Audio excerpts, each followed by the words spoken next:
On behalf of the American Turkish Friendship Association, the Rumi Forum, I want to wholeheartedly welcome you to today's timely discussion.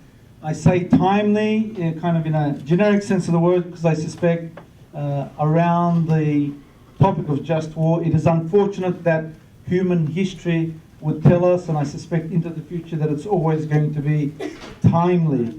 So I welcome you on behalf of the two organizations, the Rumi Forum and the ATFA. I look forward to the discussion this evening. This is the first of a new series. Both organizations organize various types of discussions, but we want to concentrate around the views and the perspectives of the three Abrahamic traditions, and we've kicked it off with today's topic. So again, welcome, and I leave it in the hands of our distinguished moderator. Thank you. Sorry, I'm just going to intercept for a second.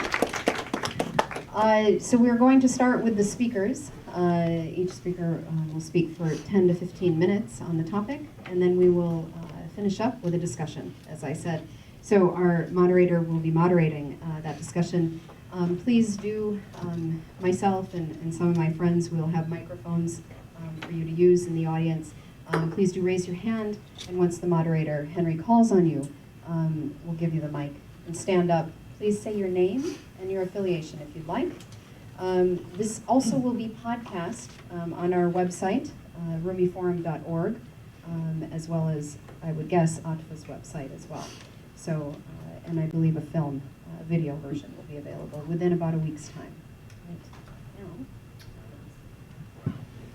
Thank you for your warm welcome and for all the hard work that the Rumi Forum and the American Turkish Friendship Association have done to put together this very important program. I'm so happy to have these distinguished speakers here tonight representing the three Abrahamic faiths.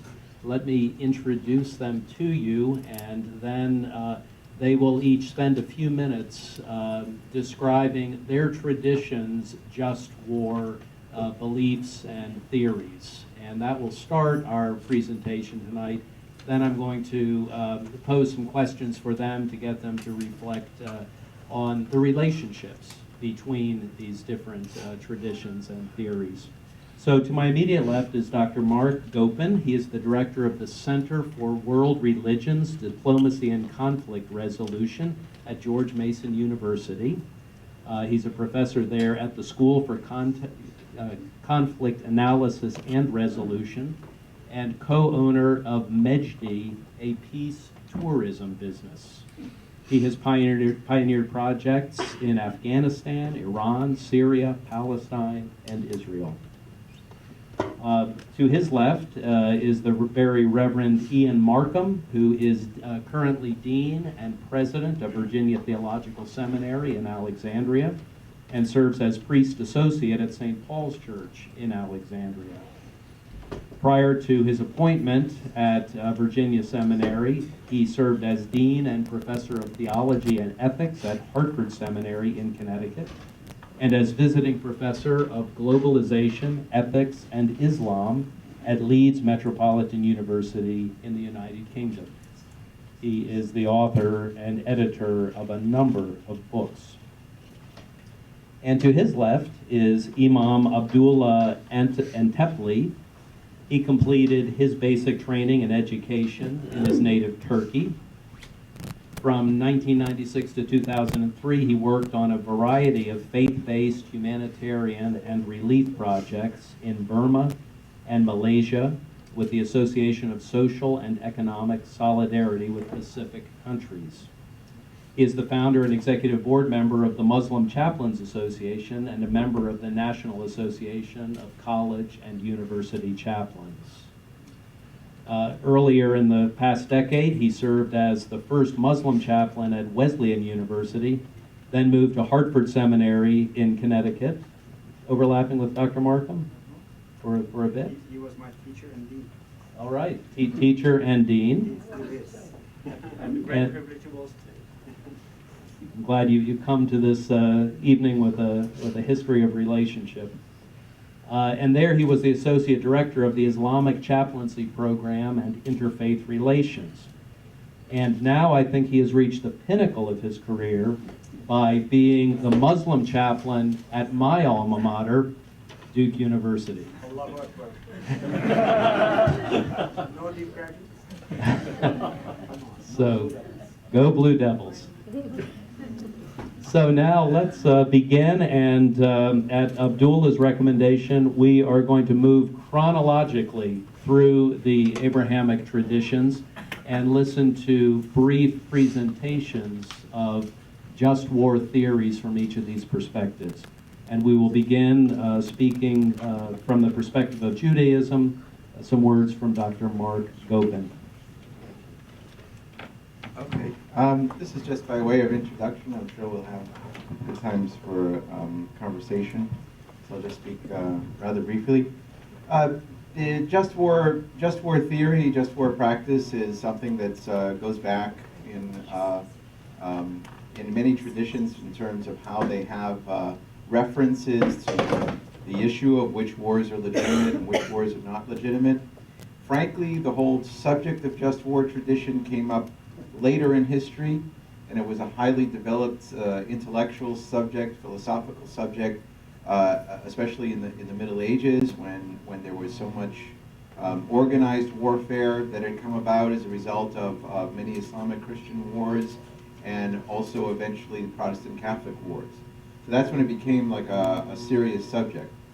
Judaism is a very much older tradition. And there are many things, very often you find yourself needing to play catch up with philosophical traditions that come later and say, well, what do you say about this? And well, there's a couple of pages in the Talmud, and the Talmud is 30 volumes long and thousands of pages, and not necessarily the organized philosophical discourse on these kind of issues that will come about much later in the Church Fathers and so on. Nevertheless, there are traditions and references.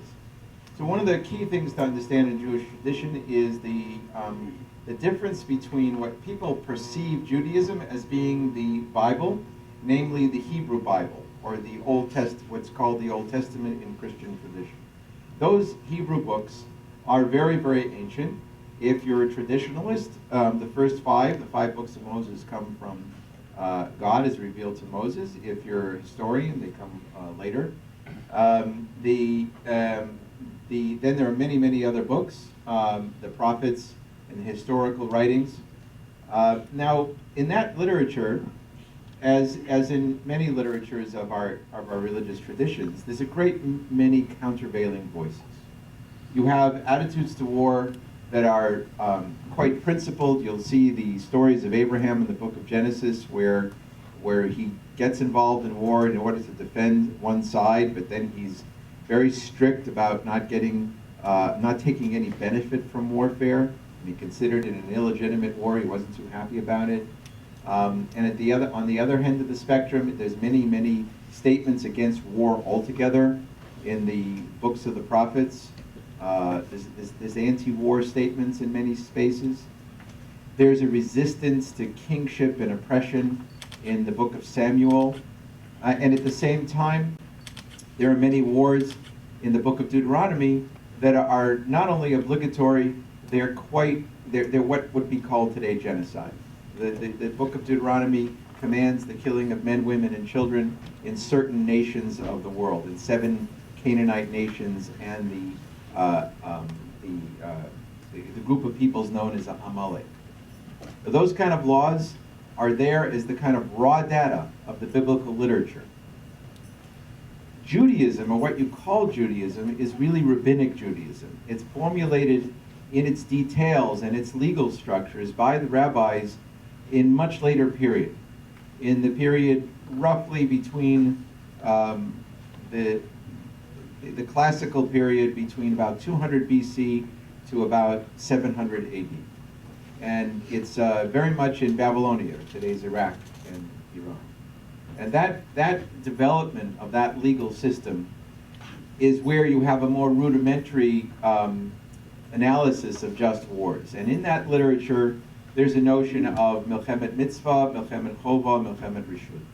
Milchemet mitzvah meaning an obligatory war, milchemet chova the same thing, and milchemet rishut is a permissible war. Obligatory wars, on the whole, are certain ancient wars that were commanded by God to the Israelites about peoples and situations that no longer exist. They're coming out of the book of Deuteronomy. It's the conquest of Canaan, and it's the defense against the people of Amalek. That's very ancient, and it's very time-bound to that period, so it's no longer relevant. The war of obligation is the defensive war. Is when there is an attack, there's an obligation to bring everybody to a place of defense. And then permissible war needed the obligation, needed the agreement of the Sanhedrin, which was the chief legal body of the time, similar to Congress, and a kind of spiritual magical device called the Urim and Tumim, which was a breastplate that was worn by the high priest, where there was a kind of indication, an investigation as to whether war or not war, whether war was okay or not. Needless to say, that breastplate doesn't exist anymore. And the Sanhedrin doesn't exist anymore. So a lot of the conditions for declaring war are not there from a religious perspective anymore. The one category that's operative very much for Orthodox Jewry, which abides by Jewish law in a more strict sense, is defensive war. But even a defensive war, like I said, what took the requirement of the obligation of the king and the Sanhedrin, and they don't exist anymore. There's no Davidic monarchy that's been passed on, and there's no Sanhedrin. So it's a funny space to ask the question from a contemporary perspective of what is a just war according to Jewish tradition. Like I said, it's a very old tradition, and a lot of these things, these circumstances no longer pertain. At the same time, the Jewish tradition is very rich in the ethics of violence and nonviolence, in the ethics of basically who you create social relationships with, who you don't, how do you protect yourself. So to some degree, and this is a critique I've written. I think it was in my book Between Eden and Armageddon. I wrote a chapter critiquing just war theory. So I'm here on this panel kind of strangely, in the sense that I've argued that just war theory is not properly relevant to a lot of the questions we face today, because so much of just war theory is based on circumstances that no longer pertain. So that, for example, it's unprecedented in history to be able to decide on whether a war is justified without any control whatsoever on the bombs and the explosives that you use. There's no precedent for the amount of explosive power in modern weaponry that by definition kills innocent civilians. That's not something that just war was used to as a category, in my experience, certainly not in Jewish tradition. And so it's become very problematic to make decisions based on just war theory when we're not facing the fact that in the last 100 years, the quantity of people dying from just wars, even when they're declared to be legitimate, the amount of civilians has gone from 10%, 20% in World War I to now over 90%. When I ask people, for example, I used to bring children to Washington, kids to Washington, and ask, how many people died in the Vietnam War? We were at the Vietnam War Memorial. And they'd say 50,000. I said, no, how many people died in Vietnam? Said, oh, 50,000. I said, no, how many people? And then they'd look at me dumbly, and I'd say 2 million. And then they'd have a different perspective on war. So there's something really problematic with our old theories of just war tradition. More interesting to me, and also fundamentally disempowering, the theories and constructs of just war as they've been constructed in Western Abrahamic traditions are focused on kings and authorities that were unelected. In other words, people had absolutely no voice in those original constructs. And that's a problem too. from the perspective of other countervailing Jewish traditions that obligate you to make your own decisions on whether what you're doing is self-defense or murder. So that, for example, if you're coming against me and you decide, we get into a fist fight, and you're hitting me, and I take out a gun and shoot you. In Jewish tradition, that's murder, pure and simple. If I push you back and accidentally you fall and you die, that could be self-defense, it could be negligent homicide, it's not clear. But if I use any bit of force more than is necessary to defend myself, then I'm the murderer, even if you were the aggressor. Now, if you apply that to a decision about just war, that becomes very problematic in terms of how you can conduct that, particularly if what you have in your hand is not a gun, but an F-16 or a Tomahawk missile. Jewish tradition has no ability to make a moral decision about a Tomahawk missile, because fundamentally we know that it will kill mostly innocent people. It's impossible to engage in modern warfare without most of the victims being innocent. A lot of us came to the conclusion in the nuclear period, when we were all talking just war as Abrahamic traditions, that for sure that nuclear war by definition and weapons of mass destruction had to be illegal, because there was no way that the majority of their victims were anything but innocent. So there's a way in which we decided that just war theory was obsolete, and that much more pertaining was the democratic approach to personal ethics that inure in all the religious traditions. I'm not going to speak for Islam and Christianity here, but we started to experience that all of us had very rich traditions on what we call in my field conflict prevention, conflict management, conflict resolution, reconciliation, that all pertained, and even proper punishments and limits of punishments, that all pertained to how and when you use violence and when you do not. And that this was not a turn towards pacifism, but it was certainly a turn towards a very strict definition of the use of force, particularly at the hands of the individual who's making a decision about whether to participate in a war, whether to support a war or not. So I'm trying to push just war traditions and just war thinking towards the individual and his decisions and his interpretation of his traditions. Because on balance, what that does is create a richer theological and interpretive process for our religious traditions. So that's where my thinking is right now. Thank you so much, Dr. Gopin. And now to speak for the Christian tradition, Dr. Markham. Thank you very much, and let me express my gratitude to the Rumi Forum and to the American Turkish Friendship Association and to you, sir, and my fellow panelists. It really is lovely to be here. I love coming to events involving our friends from the Turkish community, mainly because I go in quest for baklava. And I went to the back and I couldn't find any. So, but nevertheless, I'm delighted to be here. And I think the topic we're exploring is very, very important and essential. Now, one challenge every panelist has in this situation is talking for a whole tradition, because there's a lot of variety in the Christian tradition.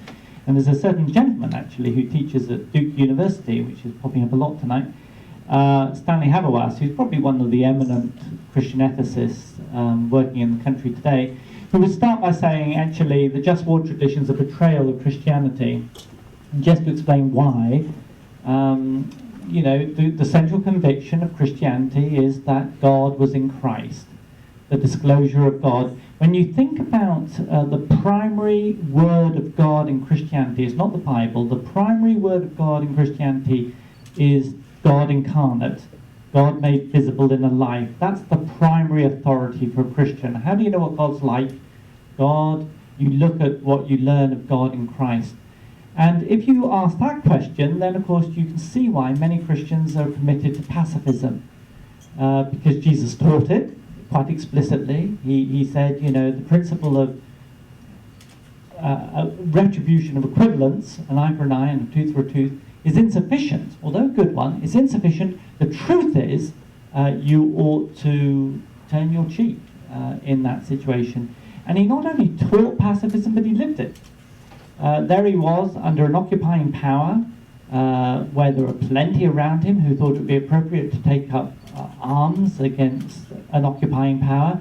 And he said, no, you just don't do that. And therefore, there's a whole strand in Christianity, and for the first 300 years of Christianity, it was predominantly pacifist. It was as we ran into problems under Constantine and the fact that the Roman Empire was vulnerable that Christians started to think imaginatively about, are there situations when perhaps a war can be just? And St. Augustine of Hippo is probably the most significant figure to develop that tradition. And he stated two key conditions for a just war. The first is it's got to be established by an appropriate authority, so it can't be anarchy or family retribution or I'm upset with my neighbour and I'm going to take it out on them. It's got to be a king, an authority, an emperor. And the second is that the cause is just, that this is not for selfish gain, it's for self-defense or to protect another. Those are the two fundamental conditions. Aquinas in the 13th century, the famous Dominican friar, who tradition has it was an extremely large man. Not many people know that about Aquinas. But there's a gorgeous picture in the Metropolitan Museum of Art of a part of the table cut out to accommodate his stomach.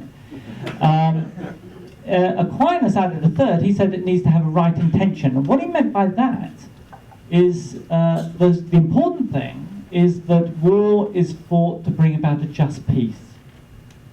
So the goal is always peace. Sometimes war's a necessary route to it. And then in the 16th and 17th century, Spanish Jesuits mainly got involved, and they added the last resort principle, a reasonable chance of success and proportionality. They also went into some detail about how the war should be conducted. Namely, it's wrong to target non-combatants, and the means must be proportionate.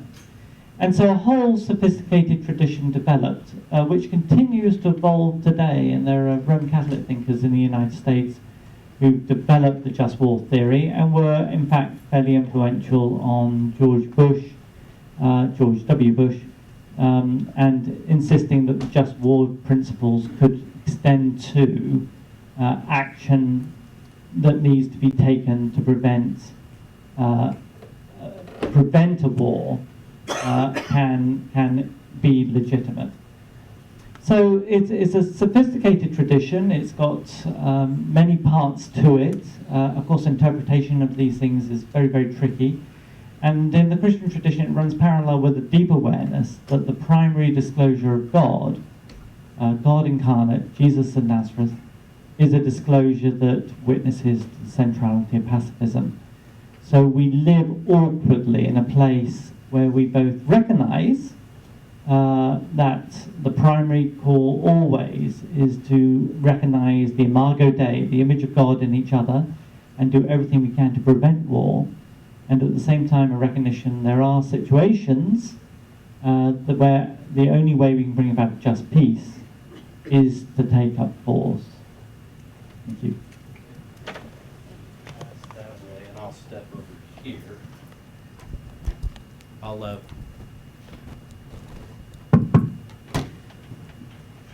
let our panelists pass that microphone, and now speaking for Islam, we have Imam on Teape. Thank you, Henry. Good evening, Assalamu alaikum to all. I would like to echo the challenge that Dr. Markham has started with, to speak on behalf of the entire tradition, as if there is only one Islam. And throughout the Islamic history, on any given issue, Islam said only one thing. So it will be much easier to explain a complicated concept like just war, especially for Islam.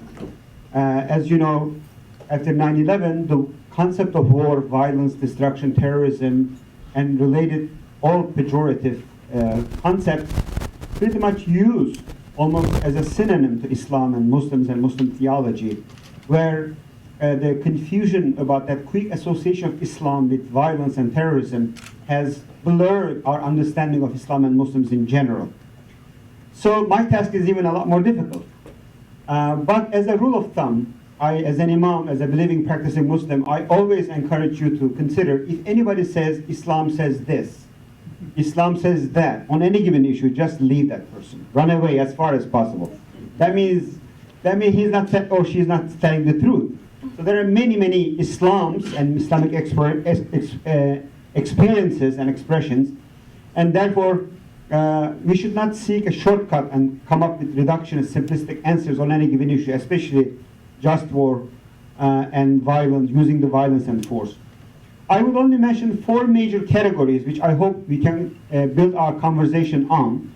There are 4 major Islams, as I always discuss and introduce this word tradition. And in every category, there are different dynamics involved vis-a-vis just war tradition. The first Islam is Islam as belief system, Islam as religion, Islam as theology, Islam as it's been explained and discussed in its canonical text, in its foundational text, in Quran, and in the sayings and the doings of the Prophet Muhammad, peace be upon him. And the second category, and I will say a little bit more about this only first category, and I hope to engage with you in the second, third, and fourth categories about just war in Islamic tradition. The second Islam is Islam as Muslims, Islam as people. How does the first Islam, Islam as theology and the belief system, manifest itself in the human experience? And if we talk about Islam as Muslims today, we are talking about 1.7 billion people on the face of earth. If you consider Catholicism and Protestantism as 2 separate religions, it's the largest religion on the face of earth. But if you combine them as one religion, Christianity, as I do, it's the second largest religion. 1 in every 5 people are Muslims. So how did this just war criteria, using force and violence, the jihad, the violent physical jihad concept, manifest itself in the understanding and interpretation and the living experience of 1.7 billion people from China, Indonesia, to all the way to the West? The third category is often a neglected one, Islam as history. You will never be able to understand Islam as religion of the first category of today, and the Islam as Muslims in the second category of today, unless you know or studied or learned what kind of history gave birth to the present day picture. What kind of historical and civilizational rise and declines created the realities that we are facing today in the belief and the religion and the theological category, as well as in the cultural, human experience, practical side of the Islam. The fourth Islam is, of course, one of the most popular one, and therefore, because of the fourth Islam that we are having this conversation here, is Islam as monster, Islam as a scary beast, Islam as source of fear, Islam as a new international enemy to the Western civilization, as a one block, one type, one shape Islam, which is horrible, irreconcilably, irredeemably foreign, and irreconcilably non-Western and civilized.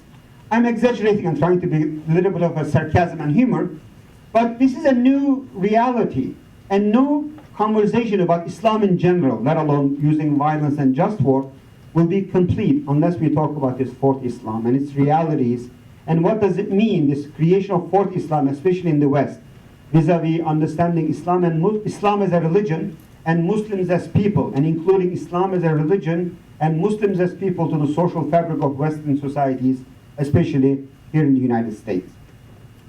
Going back to the first category, Islam as a religion is not a pacifist religion.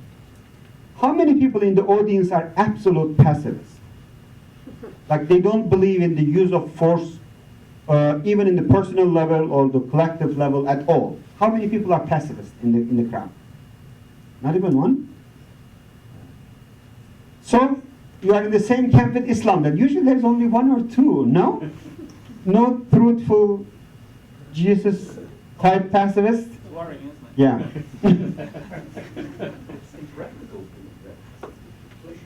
That's what Islam as a religion says, and that's what Muslims as people often understand, and historically speaking. But Islam developed its just war criteria in its foundational text. In many ways, Muslim job in explaining just war principles is somewhat easier, in some ways a lot more difficult, because the just war is discussed in detail and canonized in the foundational text of Islam and in the living experience of the Prophet of Islam, peace be upon him. Quran mentions about the use of force and violence. One of the very first one is chapter 22, verses from 39 to 41. After so much discouragement, after so much try everything you can not to get there, you seek peace in every possible way. Even when you meet with your enemies, if they incline towards peace, you should also incline towards peace. But if it is inevitable, Quran endorses and justifies using violence and war against people who fights against you, where God says fighting or war is permitted to those who fought against you because they have been wronged. Surely God is able to give them victory. Those who have been driven from their homes unjustly, etc., etc., explaining the situation of the Meccan refugees migrated to Medina and allowing them to wage war to the Meccans who confiscated their land and properties, and again waging war. In the case of a self-defense, Muhammad, the Prophet of Islam, peace be upon him, is allowed to engage in war. In other Quranic verses talks about the endorsement of the war. You will always see God is prefacing and qualifying that permission. It is not a requirement of Islam to engage in war, but it's a permission given in the Quran and in the example of the Prophet Muhammad, saying believers are those from whom God has brought their life and wealth in exchange of paradise, and God decrees fight in the way of God against those who fight against you, but do not transgress. But do not transgress. God does not love transgressors in chapter 2, verses 190. So the Office of Political Affairs and the Office of Religious Affairs in Islam, with Muhammad being the religious figure and the political figure in his lifetime, makes our job easy, that not only these Islamic ideals of just war criteria has been clearly mentioned in the highest authority in the Quran, but also it's been exemplified in the lifetime of Prophet Muhammad, peace be upon him. In this very first that I mentioned, the first battle, the Badr that Prophet Muhammad was engaged, about several hours before he stands in front of his army. He is no more a pacifist prophet of Mecca, but he is a head of state and he is a chief of staff, general, leading an army to fight in physical fight with enemies. He basically delivers his first just war criteria, citing the verses from the Quran, but also showing them in practice how to take those ideals of just war criteria and show them in the battlefield. He basically says, I'm paraphrasing, that we will not be doing what's been done to us. Revenge is not the way to go. Yes, they have killed us, they have chased us out of our own land, they have these injustices. But to set up ethical, moral standards in Islam in fighting, he says they are not our enemies are not our teachers. Our enemies, so in the battlefield we will only do according to our own ethical, moral standards. And he says we will not betray the agreements that we have made with people. We will not destroy and plunder and do looting. We will not do wrong to anyone drops their weapon, and there will be no torture to the prisoners of the war. And the children and the women will not be killed. We will only kill, or we will only fight with those who are basically wearing uniform and fighting with us. Destroying the fruit trees and the fertile lands is not permissible. We will not kill the sheep and the cattle and the livestock, and we will not destroy the religious houses of worship, especially to those of the people of the book. And basically, this is from Ibn Kathir, one of the early biographies and of the Prophet Muhammad, peace be upon him. And this concept mentioned in the several verses of the Quran. I know I only have a minute and a half left to explain the second category, third category, and the fourth category. But let me say, these just war criteria ideals throughout Islamic history, in many parts of the Muslim world and the Muslim civilization, there were some periods in the history where Muslims were able to uphold these just war criteria. And it has been an incredibly rich oceans of literature in Islamic theology, in the legal jurisprudential thinking about what is just war, how it can be only declared by the legal authorities. Individuals cannot declare just war. It has to be legitimate authorities, usually the Khalifa or the head of the state. And most of the Muslim empires, especially Ottoman Empire, not to self-reference and self-glorify the Ottoman Empire, but it's really interesting. Most Ottoman sultans, they seek legal religious opinion from the head of the Sheikh al-Islam, the highest religious authority, before engaging any kind of war between both Muslims and non-Muslims. And it's such a rich literature where you see how in-depth the just war criteria have been discussed before any war that the Ottoman Empire has engaged, and we have those literature today. But I can go on and explain how in detail the theology and the ethical moral standards of the just war criteria have been mentioned and discussed, and I can say more in the Q&A session. But as Marc Gopin said, most of these literature today is irrelevant. As rich as the Islamic tradition is, both in theory and practice, we have 1400 years of many wars that we can basically zoom in and discuss the just war criteria. Because of the modern warfare and the level of the capacity of destruction that the human beings, through scientific and technological advancement that we have come, most of these conversations are irrelevant. For example, there is a very common consensus between most Sunni and the Shia, the scholars, is killing by burning is absolutely not permissible. Burning, using fire to kill anybody, even your enemies, is absolutely not kosher. It is absolutely not halal. There are, pages and pages of legal interpretation based on the Quran and the Prophet Muhammad's sayings. But in any war today, I don't know how many of you have been to Afghanistan, Pakistan, Cambodia. If you go to Syria today and look at the hospitals where people who are injured by the fatalities and the destruction of the war, any kind of weapon we use, even guns, the simple guns, they burn people. There's a force of fire that we are using to kill people. So my understanding is just war ideals of Islam is not possible anymore. It is not relevant anymore. The tradition in its richness, invitation for ethical, moral, just war criteria is completely limited, if not handicapped, to be relevant to the modern warfare and the modern challenges that we are facing in terms of war. I really hope, and it's impossible to undo and reverse what we have created, this monster of modern techniques of destroying in large scale and a lot of innocent in between. I am hoping this just war criteria in Islam, which is very rich, it will only turn into ethical moral standards as powerful, influential ethical moral teachings to invest in our immunity. Tell Muslims that just war as Islam imagines is not possible anymore. So we better never engage in war, period. We never get there, period.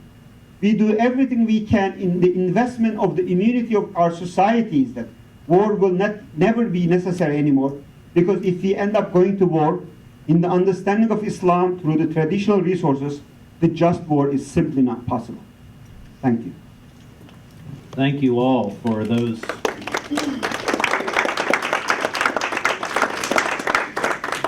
Thank you for those very articulate expositions of a dimension of the Abrahamic faiths that is so deep, so complex, and so contradictory in many ways. We've heard about pacifism, we've heard genocide, we have heard about limits to warfare and how our modern techniques of waging war make a lot of these questions irrelevant. But still, this is a tradition that we need to reflect on because it's terribly important, not only to us as people who practice these faiths, but it's important to our leaders who are struggling to make decisions about the use of force. So as imperfect as just war theory and practices are for us, we need to be able to articulate them because they're still important to us. So let me get you to reflect a little bit before we open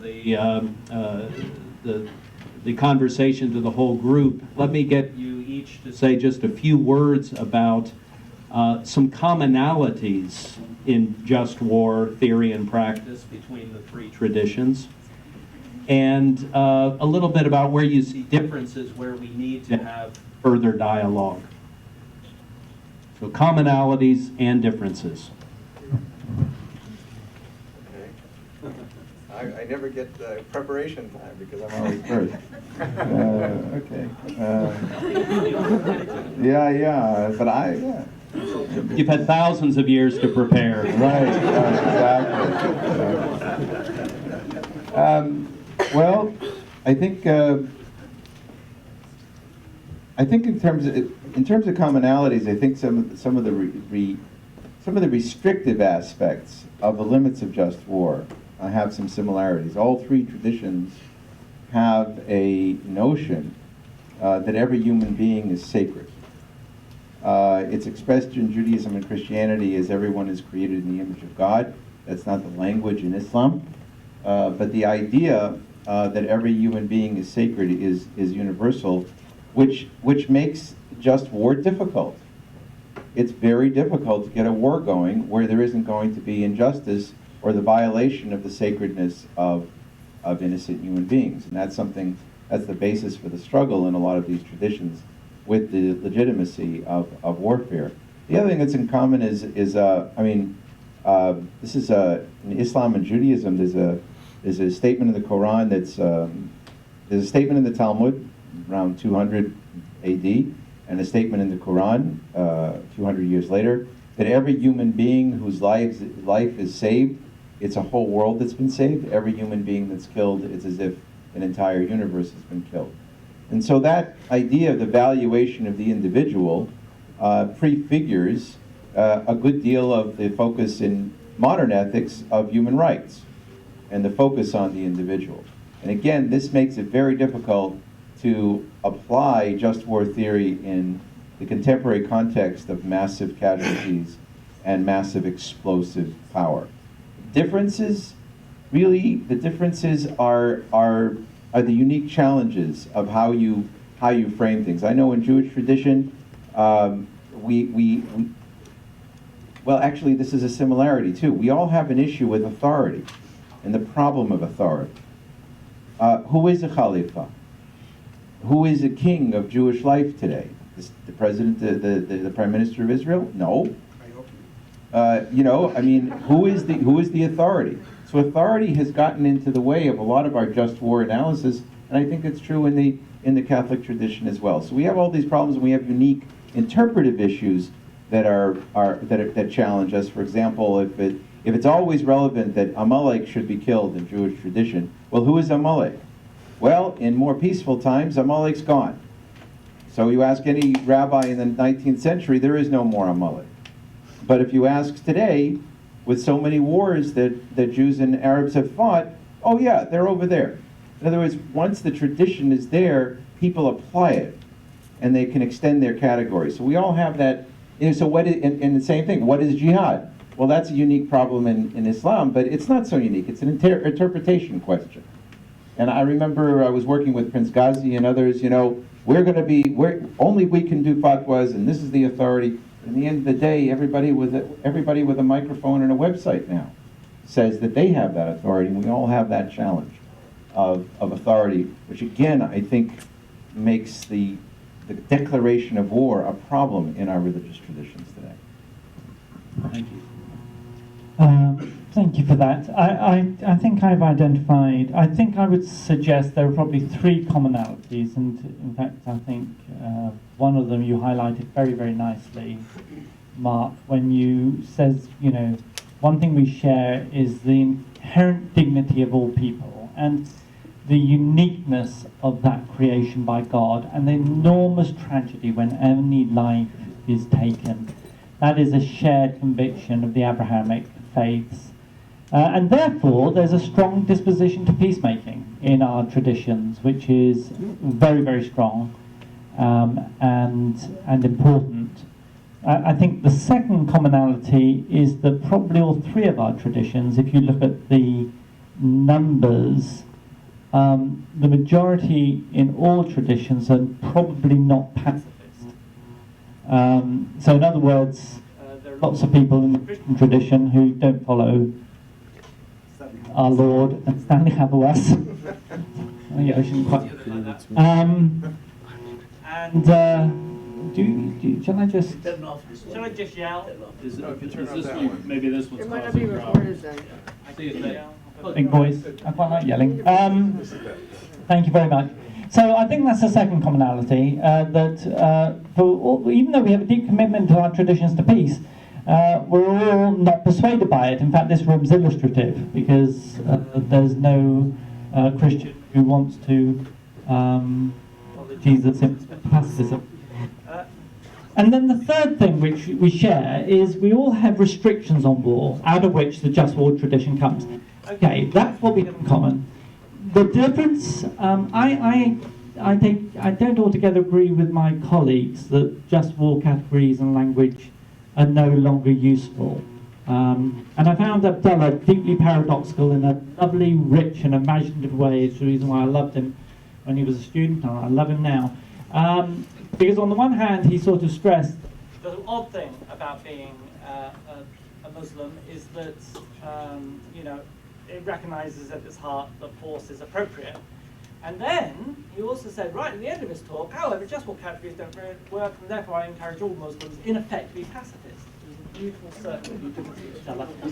And I think that is our choice in many ways. Do we recognize that the only way forward is we just commit to absorb violence and not exacerbate it and not take action and not necessarily defend ourselves, I mean, go to that far extent, and model ourselves on Martin Luther King and Mahatma Gandhi and these great men who changed the world by witnessing to non-violence and finding strategies to resist power in these ways? Or do we just say any mechanism of force is legitimate and there can be no rules? Or do we find some space in between? And therefore I am still a fan of adapting, evolving and working with those categories to try and find the space in between where you say under certain circumstances a war can be the only way forward to bring about a just peace. Thank you, Ian. It's the challenge to talk next to your professor who saw your young student days. I also wholeheartedly believe the usefulness of the wisdom, accumulated wisdom and knowledge of the just war criteria in the dysfunctional Abrahamic family. I think it has still a lot of potential if we keep working on it for us to at least bring some ethical moral norms and standards with certain limitations. But in its ideal, I'm not saying it's not useful anymore, but it's impossible. For example, one of the latest interpretations of the just war comes from Bediüzzaman Said Nursi, a Sunni scholar who shaped the religious landscape of Turkey in the last 100 years. It's really incredible. Like, in detail, he discusses, and one of his conclusions is, according to the Islamic just war criteria, if there is 100 people in one ship, and if there are 99 guilty people, but only one innocent person on that ship, according to his understanding of Islamic just war criteria, ethics and morals of engaging in war, there is no way anybody can justify to basically sink that ship, attack that ship and sink that ship. Because the fact that there is only one innocent person, that innocent one person's life cannot be sacrificed for the greater good. Then how are you going to engage? If you take this as the limitation, there is no way any army can do any kind of operation in any part of the world. So the usefulness, I am hoping, will be used, the wisdom is being used to teach ethics and morals to our generals, people who engage in war and army. But more so, its impossibility will be used to discourage societies, governments, and encourage them to peaceful, non-violent resistance or other means to reach peace without using the force and violence. But going back to the similarities, and I think it's been said, the sacredness of life, even one life, is the very common reality here. The similarity of doing everything you can before you engage the war is also very, very common. But again, as it's been mentioned, the impracticality of absolute pacifism, surrendering inevitable reality that using force and violence, often it won't be. Stanley Hauerwas and I, the Duke professor who absolutely believed that Christians should go back to the first 300 years of Christianity, become absolutely pacifist, he's one of the most influential theologians, but he's having a hard time convincing anybody. We engage in panel discussions with him many times, hundreds of people. He pitches his pacifist Christian theology, and after that I grab the microphone and says, how many people after him is convinced that it's possible? Usually 4 and 4.5 and etc. This is a very modern challenge that we have been facing today. Well, and I remember hearing Stanley Hauerwas say that the reason he's a pacifist is because in himself, in his heart, he knows he's such a violent person. So that's what he uses to control the impulses he feels. Let me ask one more question, and just, if you could, just each give a single sentence answer, and then we'll open up the floor for other questions. My question for you is, name one practical application of just war theory to a situation today.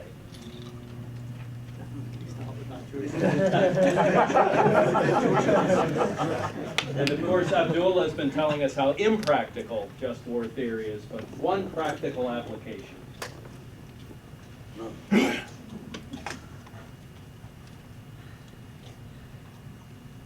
It's a question you do need thinking time for, so I'm very sympathetic. Yeah. Just war, you mean the one that I was describing in Judaism? Speak out of your own tradition if that's most comfortable to you. What would be one lesson that you would deliver to a leader today out of the just war tradition that would, you think, be useful in making decisions about war and peace? Well, for sure, consultation with recognized authorities, whoever they may be. Okay. Well said. I think this is difficult. I think my instinct is to say, I mean, all our traditions, you know, the Irish Republican Army, for example, used terrorist techniques to take human lives. So we've all got that strata or strand that we've had to cope with in our past. I think one thing the just war does exclude is ever walking into a cafeteria and blowing up people. I mean, you know, that just insight that is targeting non-combatants. I mean, I concur. There are many wars where non-combatants are the primary victims, and that's hugely tragic and wrong. But the conscious targeting of non-combatants who are going around their work on a subway station or whatever, that's just clearly and absolutely beyond the pale for this tradition. I want to take back my answer and answer that. All right. two votes for not targeting non-combatants. Abdullah?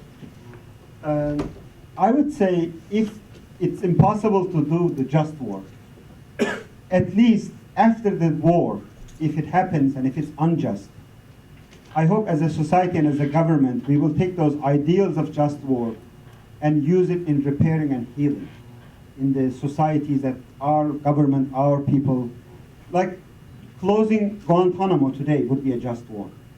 And building Afghanistan and Iraq would be a continuation of the ideals, the projection of the ideals of the just war. If the injustice was not achieved during the war, but at least after the war, help in bringing the justice in those societies that the unjust hurt and cause pain and destruction.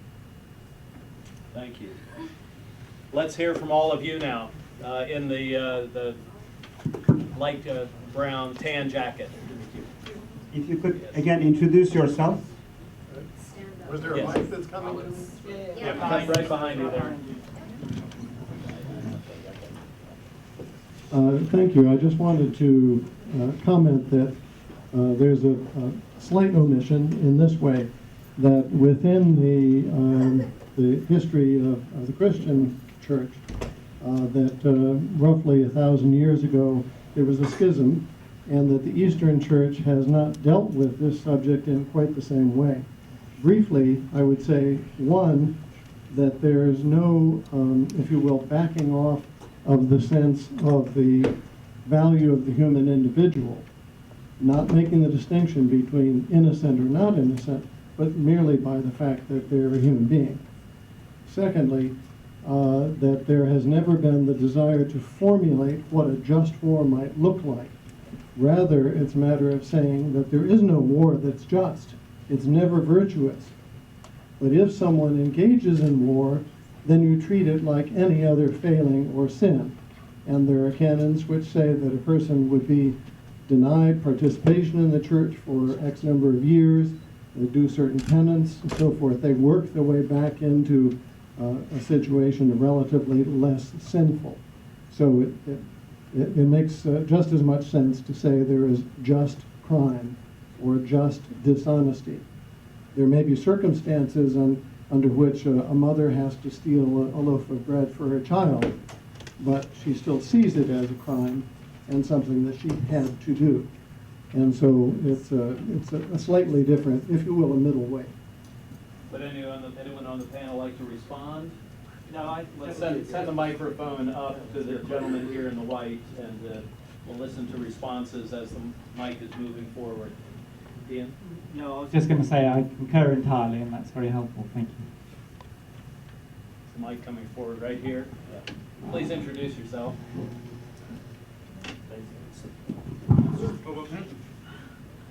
My name is Ahmed Al-Rifai. I am a retired old man, an engineer. After retirement, I teach Islam at various institutions, colleges and stuff like that. I thought the subject of today is the just war.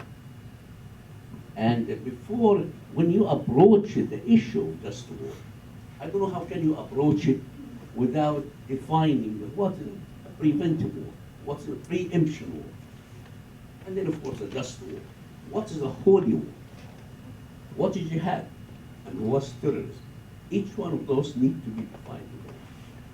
If we speak about the just war itself, look at the published work about what is the just war. It had three compartments. Number one, the right to go to war. Then the right to conduct the war. Then how to end the war. I'm not going to speak about all of those, but look at the right to go to war. First of all, the war has to be fought for a just cause. Who determines the just? Just for me can be just unjust for somebody else. You have to have a legitimate authority to run the show, United Nations or something. Right intentions. Probability of success, you have to be sure that you're going to succeed. It had to be the last resort. Then also the proportionality, the amount of force you use should be proportional with the danger. If you look at this only, you would think that the just war theory should be placed in the same drawer of the flat earth theory. You have to. I mean, it does not apply to any of whatever we see these days. However, if you look at Thomas Aquinas, when he wrote initially the just war theory, remember, he was influenced by whom? By Averroes, the Muslim scholar of Spanish origin, who wrote about jihad. Now, jihad is not a war. Jihad is a huge institution. Part of that institution allows you to go to war for self-defense, remove oppression and aggression. And the verse he cited, أُذِنَ لِلَّذِينَ يُقَاتَلُونَ بِأَنَّهُمْ ظُلْمُوا وَإِنَّ اللَّهَ نَصْرٌ لَهُمْ. The permission is given to war to defend yourself, remove aggression, and remove oppression. This is, so there is nothing, I don't think, something like a just war in Islam. Islam, you go to war for self-defense, remove oppression and aggression. And it's my point. Thank you. Good connection between Islam and Christianity. Right here, please. And we'll come back. Thank you. My name is Tarek Shafi, just a private citizen. My question is directed at Dr. Gopin. Dr. Gopin, in today's world, the only Jewish state, Israel, is always, it seems, on a war footing. And with Iran probably making a bomb, we are talking about, in the Knesset, Prime Minister's office and his parliament, of a war or an attack, a military attack, before the event has taken place, i.e. before the world knows the bomb has been made. It's in the process. We understand that it might or might not, but does that thinking of a military strike before an event has happened, does any religion or religious thinking from the chief rabbi, do they get consultation, and how do you justify that as a just war?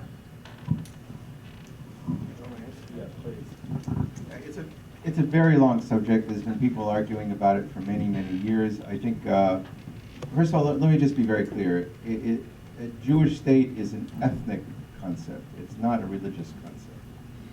I don't see any religious state in the world today. I don't care what the governments say. And in fact, most of my analysis of violence in the world is that most of the violence in the name of religion is from highly secular constructs that may be dressed in robes, but are in fact not religious at all. Very, very secular geopolitical interests. So it's not a religious state. It's a Jewish state in the ethnic sense, by those people who want to claim it that way. And that's not even true either, because 20% of the population is not Jewish. Are there consultations? No, not serious consultations at all. Would there be rabbis that would justify and explain and justify an attack, a preemptive attack on Iran? Definitely. Because in today's warfare, and the whole system of nuclear exchange is based on preemption. There's no second chance. And so the idea is that if somebody has a weapon and you think that as soon as they have it, they're going to fire on you, you fire on them first. And there's many legitimate arguments for that. And that's why the United States has 25,000 nuclear weapons, and Russia had, and they were all on a hair trigger system of preemption. So preemption in the age of modern warfare has been considered morally justified by many people who believe in just war. But I go back to what the Imam and the professor had said, and that is that, like for example, and these are all very secular people, so it's not a religious argument, but most of the heads of Israeli intelligence agencies consider a war with Iran to be insane, because from a strategic point of view, it's a suicidal process of escalation. And from a Jewish religious point of view, the idea of preemption that gets everybody killed is also rather insane, because the highest priority is the saving of lives. So there is a kind of absurdity to modern preemption and modern warfare, especially when it involves weapons of mass destruction. I don't know how to answer. I'm trying to be fair to all sides here. There is a rationale for why people in Israel are terrified of Iran, because it is a state that considers their state illegitimate, and has funded Hezbollah, and Hezbollah does have 60,000 weapons pointed at Israel, and I understand that. But in terms of the logic of religious justification, it's very weak, because in the end everybody will be killed by this. Gentleman in the blue blazer. My name is Don Daniel, retired from the U.S. government from Georgetown University. I want to pick up on this theme, because you talked about nuclear preemption, and yet, which implies that you're going to strike first knowing that the other person is going to strike at you. But there's also the issue of nuclear deterrence, particularly in terms of mutual assured destruction. We said we were going to take the first blow, and the Russians saying the same thing as well, and then we will go ahead and respond. At one time, the ratios for that set by McNamara involved killing 1/3 of the Soviet population and 2/3 of Soviet industry, for instance. How do we think about the issue of nuclear deterrence today? If you were advising the Prime Minister of Israel, if you were advising the American President, if you were advising, let's say, the President of Pakistan, or maybe, well, let's leave it to the President of Pakistan, since they all have nuclear weapons, what would you be telling them on the deterrence side of the issue? I'm itching to respond to that one, because I think it's a very important, I don't even know, is this working? I think it's very, very important, very relevant question, and this is where we can do better. the way the Imam had said, and that is that we should learn from our traditions the takeaway lessons, not this crass notion, is it a war or not a war? We really can't say, and half the time the religious authorities are bought or paid for, and they go, oh, say yes, this is a war. Oh yes, this is a war. You know, I don't see it. I don't see it as legitimate, but using the wisdom of tradition to try and look at these things, that's good. And deterrence is a very important question. So we have to ask ourselves, why are we not flipping out that Pakistan has a nuclear weapon? Why North Korea? Why are we worried about North Korea and Iran? And I'll tell you, it all in my field, the conflict analysis of this, it has nothing to do with the weapon itself. Because Russia has thousands of weapons pointed here. So does China. Nobody's flipping out. Nobody's saying you must go to war. So what's the deterrence? It turns out language and communication is critical to warfare. And the thing that needs to be worked on is a de-escalation of language and intention and trust between Israel and Iran and the United States and Iran. And the same with North Korea and its neighbors. It's bellicosity that gets everyone killed. The weapons just come afterwards. And so we need to think about prevention and what our traditions say about the use of language, honor, shame, threat, incentives, encouragement, social contract, treaties. What about all the Islamic and Jewish treaties in history and the Christian treaties? We have an enormous literature on treaties. And that should be what we inform our nations about, but also the proper use of language. Because we have very rich traditions on how you talk to someone else if you don't want to end up killing. And that's where we need, because again, why are we worried about North Korea but not about China? It's simple. It's in the language and the intention and the psychological effects. That's an important takeaway. The woman in the purple scarf. Hi, Hediya Miramati. So I want to pose another little challenge to the notion of just war theory being irrelevant. And that is, I feel, though philosophically I do understand it, I think, as we all know, people are killing in God's name in all three religions. And don't you feel like, especially in Islam, that we cede the floor to the extremists by not responding to the intellectual arguments? And I'd like to commend what this gentleman stood up and said about some of the criteria of the just war doctrine in Islam, that when we don't present that argument, especially in cyberspace and for young people and in the colleges, then we don't have a response to what the extremists are putting out, to the monster Islam that you referred to. So by not engaging in this discussion about what just war means and what are the legal ramifications, what are the religious justifications, we lose that space to the extremists. So I'd like to respond. Thank you. I wish I could believe that providing scholarly information will necessarily make things any better with these crazies who are killing and advocating for killing in the name of Islam. The ones that aren't killing yet. Or about to kill, exactly. I highly encourage you to read Dr. Bruce Lawrence, again from Duke University. He wrote a very easy read book about the sermons, rather, in my mind, barkings of Osama bin Laden, where he argues his quote-unquote just war criteria. Nobody is actually paying attention to what this guy is saying. It's really interesting. Very few of us actually have heard him say, because if you watch his YouTube videos, FBI will knock your door. It's one thing, but there is very little scholarly work on what he is in no way discussing and arguing in Islamic just war criteria. If you narrow it down, especially in his book, you will see so many different examples. He is saying ethics, the Islamic understanding of the ethical standards of the just war criteria, that's for victors. We have to bypass Islamic understanding of just war. We are oppressed. The whole West, the whole world is coming at us. They are invading our lands, killing our brothers and sisters. We cannot concern ourselves with the just war criteria of Islam.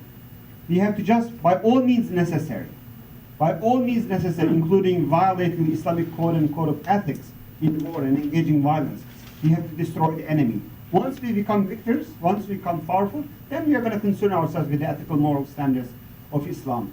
And I, for one, with the labor of love, spent hours of my weekly time after midnight, after putting my children in bed for sleep, on those online places, hanging out in areas where people are not violent yet. But there's a large pool of people who are sitting on an anger and pile of violence. Like, and usually people who sort into violence, they basically move from this pool to that extreme. Once they move to that extreme, it's very difficult to engage there. But I spend hours of my time with the labor of nobody is paying for me. But providing, using my Imam card, my beard card, my mem card, and my Turkish card, whatever card that I guess, in the scholarly way, trying to argue with these people that those forces or invitations to violence has no legitimate ground in the Quranic and the prophetic sense. Thank you. I've been told we're out of time, so I'm just going to take one more question. The woman right at the end of the aisle in the light blue shirt. I think my question is connected to a number of questions that Kedia asked. Carol Flynn, I'm Episcopal priest in the Diocese of Washington. I'm just wondering, I appreciate everything we've talked about, and I've learned about just war theory in the seminary, etc., and I've taught it in parishes I've served in. But where else are we talking about this? I mean, is this being taught in the War College, at the Naval Academy, at West Point? Are the people who are making the decisions about just war talking about just war theory, or are they on some other set of criteria? I'm very concerned personally about the use of drones in Yemen and other places that I think are creating more enemies than we're actually trying to eliminate. And I'm wondering how those kind of decisions are made. It doesn't seem like the just war theory is being looked at all.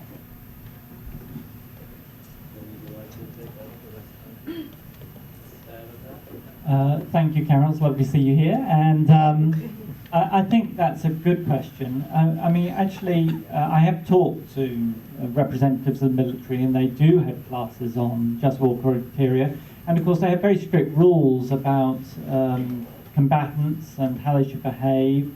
And of course, that's one of the paradoxes of war, is the huge damage it does to a young, 21-year-old, 22-year-old, and how messed up they can become, and how then you have war crimes, which then have to be investigated and examined, and there's lots of tragedy embedded there. But all of that, how do you conduct yourself in the war, the fact that you should be building bridges with the indigenous population, and you should be doing everything you can to only take action when you're confident that you're being threatened. I mean, all these principles are taught and part of the structure. The debate around drones is really interesting and complex. The paradox of drones is that they are weapons which have a greater sense of precision, but even then, of course, you have casualties. But the problem with drones is it speaks to authority. I mean, you have, in effect, somebody being judge, jury, no opportunity for defense. I mean, this is quite, and you're right, a collateral damage as well. So is that a legitimate weapon in just war? Probably not. Not if you took the criteria as established by the tradition and examine, you would have to look at every particular action to decide, but probably it's incompatible. If I may add, I have been part of conversations in West Point and some other military establishments where certain ethical courses have been taught vis-a-vis just war criteria. But the whole establishment is designed and funded and nurtured to fight and kill. And that's what they do. This is their job description. So as you can imagine, it's very difficult to convince them that not fighting is not necessarily. There is a very interesting and very subtle justification of especially innocent killing as a collateral damage. It's really interesting. The collateral damage somehow kosherizes anything unjust. It's been under the name of collateral damage, but everything has been justified. It's really interesting. There is a very, to me, perversion of the just war criteria, both in all our traditions, in the name of collateral damage, in all those conversations. But I agree with you, there are not enough conversations happening. More needs to be done.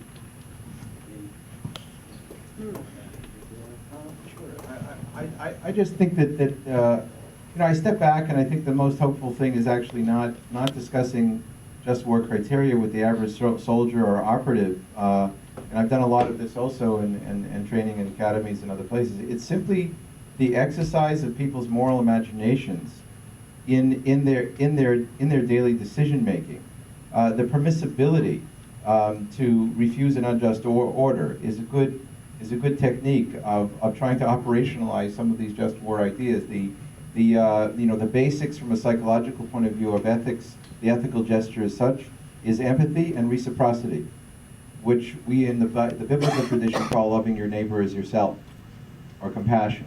So many of these things, I've been fascinated. I actually met somebody in targeting once, and then he said he was a pacifist. He was targeting for some intelligence agency, and he said, "I'm a pacifist." I said, what are you talking about?" So he said, "Well, I went into this because I didn't want to kill from the air, but if I help with the targeting, then they'll limit the damage to collateral damage." I mean, also, now, I don't want to judge that. All I know is that the more people we have in all of these three religious traditions that are trying to exercise their empathy and their reciprocity and their limitation of violence, then some of the just war goals have been achieved. And that would be helpful. Well, this has been an incredibly stimulating and fruitful discussion tonight. As I've been listening to our panelists, I've been going back in my mind to one of the richest experiences of my life. When I was a student at Duke back in 1980, I spent a summer in Egypt and Israel. And part of that experience was going on a bus from Egypt to Israel across the Sinai Peninsula. In 1980, there were still wrecks in the desert, blown up tanks from 1973. And so I saw the horror of war on that bus ride.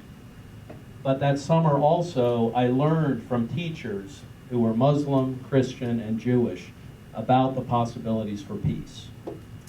And so I thank you three tonight for helping me once again to see the possibilities for peace in the kind of conversations we're having here. Let's give these three a big round of applause.